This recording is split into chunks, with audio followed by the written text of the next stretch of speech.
You ask Tiger to solve. This deals with linear equations with one unknown. The final result is x equals 2. Let's solve it step by step. Group all constants on the right side of the equation. Subtract 9 from both sides. Simplify the arithmetic.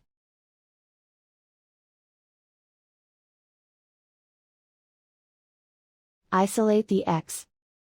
Divide both sides by 4. Simplify the fraction. Find the greatest common factor of the numerator and denominator. Factor out and cancel the greatest common factor. And so the final result is x equals 2.